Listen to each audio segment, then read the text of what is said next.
A man with a history of sexual offenses against children is now being investigated by DHS for bed sharing with a child. In case you're wondering, I am talking about Chad Melton. And if you've been on my page very long, you've probably seen me post videos saying things about Chad Melton before. I have, and I will continue to until someone decides to do something about Chad Melton, because Chad Melton is a incredibly dangerous child predator that will not stop until someone stops him. I just wonder how long it's going to be before someone decides to stop him. If you don't know, I'll just give you a quick-ish synopsis on this just to fit it all into one video. But Chad Melton was indicted in 2021 on rape charges that involved his own daughter that was under the age of 14 at the time. When those charges came out, actually, when the children that were in his custody got removed from his home by DHS at that time, there were other victims that came forward. There was one victim that came forward that was a step-ish relative of him. There was a relative of Chad Melton, a biological relative of Chad Melton, that came forward saying that she had been uh, molested by Chad Melton several years earlier. Now, Chad Melton was found guilty of the charges before him in DHS court, but that's not criminal court. The criminal charges were dismissed after one of the victims started to change her story.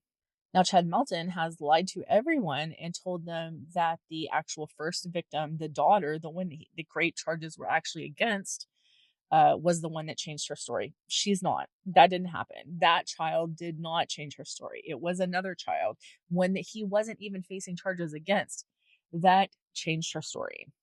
Now, I have heard that the prosecution actually said that they were waiting for other victims of Chad Melton to come forward so that they could prosecute him for the crimes against those victims. And it's a sad, sad world to me where you want to wait for other child victims to come forward, where you want to wait for there to be other victims that are children in order to prosecute someone, because you know that he will victimize more children. Why you would put any citizen in that position, I don't know. Only Jeff Phillips, who heads that prosecution office, or the actual prosecutor on the case, whose name is Heather Patton, can answer those questions, because the rest of us don't know.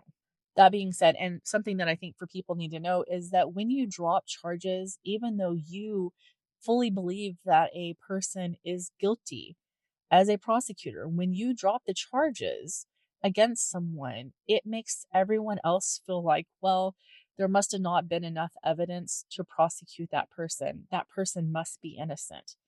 And then things happen like mothers give their children back to the father who rapes kids, which is exactly what happened. Chad had custody of two children at the time that he was arrested. One was the older child that was the actual victim in the case, and the other was a younger child who, within a year before having been arrested on that charge in 2021, that child had actually told her mother that Chad inserted a digit while he was bathing her.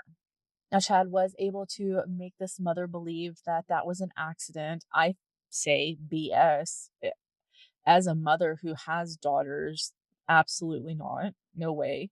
The child was, I believe they said 6 to 7 years old at the time, and a 6 or 7 year old girl should be watching her own self. You know what I mean? That being said, and more the reason why I'm making this video right now, is because that mother gave her child back to Chad Melton because she, in her mind, for whatever reason, believed that maybe Chad was innocent because the charges got dropped. Now, a DHS investigation has reportedly been opened into Chad Melton because he is allegedly bed sharing with this 10 to 12-year-old girl, which, I don't know. For some dads, it may be no big deal. Some dads aren't out raping their children, except for if you consider that Chad Melton, when he molested his biological relative, he was bed sharing with her. So, when is someone going to be able to do something to help this little girl? The prosecutor's office, the sheriff's department, the DHS. I mean, what is it going to take?